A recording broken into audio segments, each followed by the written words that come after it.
Skywalk আর Buddha statue visit হয়ে গেছে। এখন ব্যাক টু প্যাভিলিয়ন, আবার ফেরত যাচ্ছি নিচের দিকে, জোড়েথাঙের দিকে। বাইক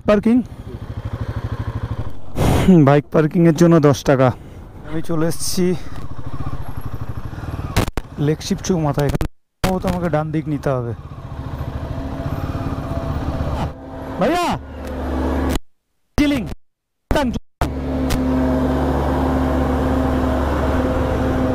লেকশিপ থেকে ডান দিক নিয়ে নিলাম। 12:49 পেলিং থেকে স্টার্ট করেছিলাম, এখন 1:51 বা 52, এর মধ্যে আমি ঢুকে গেলাম লেকশিপ চৌমাথায়। এখন যাচ্ছি জোড়েথাঙের দিকে। যেই রোডটা দিয়ে আজকে রাবাংলা থেকে লেকশিপ চৌমাথা অবধি এসছি, সেই রোডটা কিন্তু চরম খারাপ ছিল।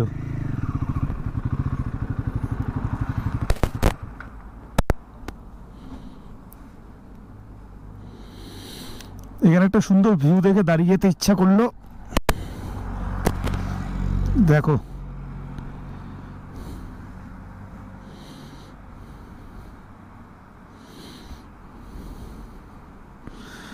সুন্দর একটা ভিউ রয়েছে, এই জন্য একটু দাঁড়ালাম। আর হাত ফাতগুলোও ব্যথা হয়ে গেছে, কনস্ট্যান্ট রাইড করেছি, কোথাও দাঁড়াইনি, তাই একটু দাঁড়ালাম।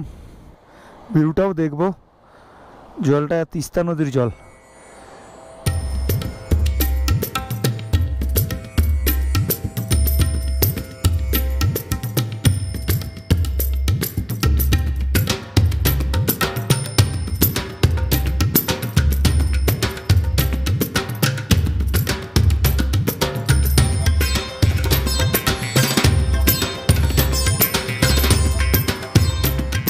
কয়েকটা বাইকারের সঙ্গে দেখা হলো, ওরা মেদিনীপুর থেকে এসছে, পেলিং হয়ে রংপুর ঢুকবে বলছে। আর এখনও এখানে দাঁড়িয়ে ফটোগ্রাফি করছে। ওরা বুঝতে পারছে না যে পেলিংয়ে সূর্য ডুবে গেলে স্কাইওয়াকের মজাই পাবে না। এইমাত্র একটা ড্রোন শট নিলাম পেছনে একটা ওয়াটারফলের সামনে দাঁড়িয়ে। এখন টাইম আপডেট 2:19। ম্যাপ লাগাইনি এখনও, জানি না কোথায় আছি, তবে এটা দার্জিলিংয়ের দিকেই যাচ্ছে আর জোরথাং হয়ে যাবে। যদি দিন থাকতে থাকতে জোরথাং পৌঁছে যাই তো জোরথাং ক্রস করে আরও যতটা যাওয়া যায়, আরও যতটা যাওয়া সম্ভব চলে যাব। প্ল্যান আমি কি বলবো, প্ল্যান একের পর এক চেঞ্জ হচ্ছে। রাইডে বেরোলে এরকমই চেঞ্জ হতে থাকে, রাস্তার উপর ডিপেন্ড করে, তারপরে মানসিকতার উপর ডিপেন্ড করে। যখন যা মনে হয় একরকম প্ল্যান করে বেরোই, কিন্তু সেটা হয়ে ওঠে না, আজ অবধি হয়নি। তো রাস্তায় যেরকম সিচুয়েশান আসে তার উপর ডিপেন্ড করে আমি প্ল্যান চেঞ্জ করে দিই।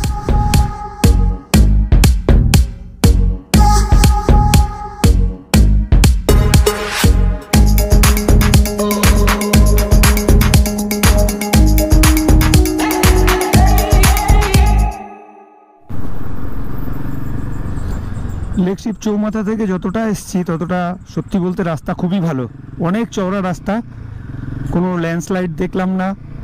মাঝে 2-1টা জায়গায় ছিল যেটা হয় পাহাড়ে আর কি, ছোটোখাটো তো থাকবেই, অফ রুট ছিল, কিন্তু তাছাড়া এখন অবধি যতটা এসছি 99% রাস্তা ভালো আমি বলবো। সামনে একটা গ্রাম পড়বে, এই গ্রামটার নাম হচ্ছে পিপলি। এখান থেকে নয়াবাজার এখন অবধি দেখাচ্ছে 8 কিলোমিটার। নয়াবাজার ক্রস করলে আমি চলে যাব জোড়েথাং। একটা কষান দেওয়া আছে ওখানে, সিঙ্কিং এরিয়া। আচ্ছা, এই গ্রামটার নাম সিসনি। গ্রাম হবে ভাই, পাড়াটার নাম সিসনি। কোথায় সিঙ্কিং এরিয়া দেখলাম না তো। যাই হোক, একটা কষান ছিল। এর আগে যখন আমি রাবাংলায় যাচ্ছিলাম বারামাংবা থেকে, তখন সিকিমের একটা জায়গা এরকম, এটাও ওয়েস্ট সিকিম, এখন আমি সিকিমেই আছি। তো সিকিমের একটা জায়গায় লেখা ছিল সিঙ্কিং এরিয়া, আর এমন এরিয়া ছিল যে বাইকের চাকা ধরছিল না, মানে বাইকের চাকা যে মাটির মধ্যে প্রেসার দিয়ে এগোবে সেটা পারছিল না, এতটাই খারাপ রাস্তা ছিল। নয়াবাজার পৌঁছে গেলাম, সোজা দার্জিলিং। আর বাদিকে কোথায় যাচ্ছে ঠিক বুঝতে পারছি না আমি।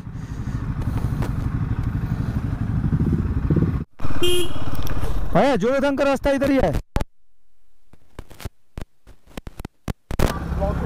ये इधर से किधर जाता है? इधर से सोरेन। दार्जिलिंग दार्जिलिंग क्या हुआ इधर से?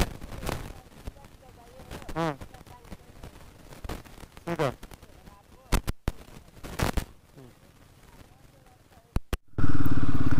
সিকিম ছেড়ে বেরিয়ে যাচ্ছি, লেখা আছে এখানে সিকিম ট্যুরিজম, মানে দার্জিলিংয়ে সম্ভবত এন্টার করলাম। আচ্ছা, এই পুলটার কথা বলছিল ওরা।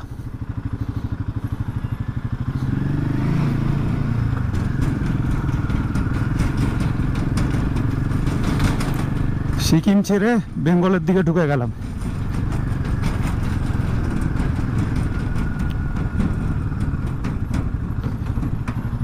দার্জিলিং কোথায়? দার্জিলিং দার্জিলিং হ্যাঁ।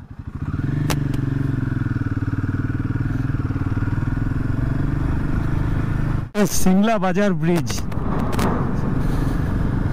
এই নদীটা গিয়ে তিস্তায় মিশছে। এটা একটা, আমি তখনও জিজ্ঞেস করেছিলাম সিকিমে একজনকে, কেউ বলতে পারেনি। এটা হয়তো কোনো নাম না জানা নালা হবে। এটা গিয়ে সিকিম থেকে কিন্তু আসছে, গিয়ে তিস্তায় মিশবে।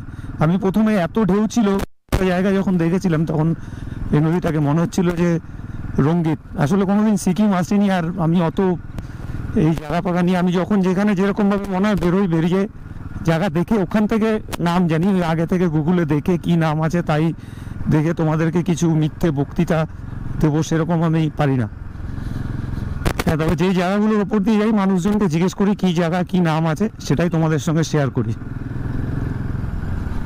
আসলে বরাবর আগেও আমি বলেছি, এখনও বলছি, এই যে ভিডিওগুলো আমি ইউটিউবে পোস্ট করি বা ফেসবুক বা ইনস্টাতে পোস্ট করি, এগুলো একটাই কারণ, যখন বয়স হয়ে যাবে, বেরোতে পারবো না রাইডে বা ঘুরতে, তখন কিন্তু এগুলো খুব সুখের স্মৃতি হবে। এটা আমাকে একজন বলেছিল, শঙ্কর দা, অনেক সিনিয়র রাইডার, আগে উনি পর্বত আরোহী ছিলেন, এখন বয়সের ভারে পর্বত আরোহণ ছেড়ে রাইড করেন। কোনো একটা গ্রামের ভেতরে কোনো একটা রাস্তা ধরে নিয়েছি, এই জন্য অনেকক্ষণ হয়ে গেল, এখনও দার্জিলিং যেতে পারছি না। এবার ম্যাপটা একটু দেখে নিতে হবে।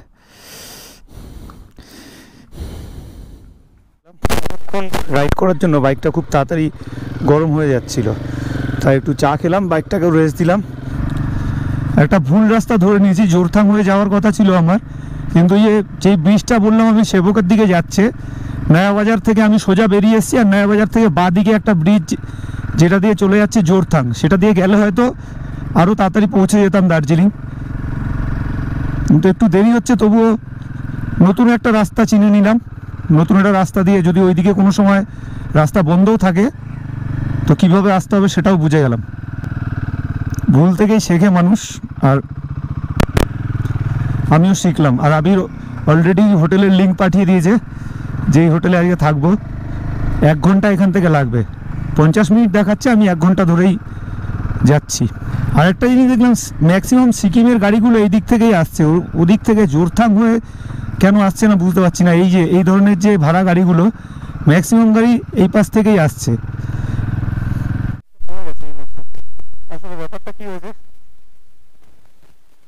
হ্যাঁ, thank you. First gear, second গিয়ারে ছিল, বাইক উঠছিল না, তো এটাকে ক্লাচ করে দিয়ে ফার্স্ট গিয়ারে আনতে গেলাম, সঙ্গে সঙ্গে নিউট্রালে হয়ে গেল, ওই জন্য পড়ে গেলাম, এটা বেঁকে গেছে। তখন ফার্স্ট গিয়ারে দিলে আর কিচ্ছু হতো না, এই সেকেন্ড গিয়ার থেকে ফার্স্ট গিয়ারে নেওয়ার চক্করে বাইকটা নিউট্রাল হয়ে গেল, আর নিউট্রাল হয়ে গিয়ে পড়ে গেলাম। ডিস্ক ব্রেকের লিভারটা একদমই বেঁকে গেছে, ডিস্ক ব্রেক মারতে অসুবিধা হচ্ছে খুব। নাম সুংমারি। রাইডিং গিয়ার্স থাকলে যে কত সুবিধা, সেটা রাইডিং গিয়ার্স না পড়লে বুঝতে পারবে না। আমি যেভাবে আজকে পড়লাম, বাইক থেকে ছিটকে গেছি, আমার শরীরে একটুও কোথাও কিছু লাগেনি। রাইডিং গিয়ার্স না পড়লে এটা শিওর কোথাও না কোথাও কিছু হতো, হাত পা তো ছড়ে যেত, ভেঙেও যেতে পারতো। তবে ওই প্যাচটা যেটা কভার করে আসলাম খুবই টাফ ছিল, ঠিক পাংখাবাড়ির মতো রাস্তা ছিল। আমার মনে হয় পাংখাবাড়ির থেকেও টাফ, কারণ পাংখাবাড়ির রাস্তাটা ভালো, আর এই রাস্তাটা টার্মাক কিন্তু এবড়ো খেবড়ো। ঘুম 8 কিলোমিটার আর শিলিগুড়ি 50 কিলোমিটার। দার্জিলিং হিলকাট রোড, এই জন্যই এত ভিড়।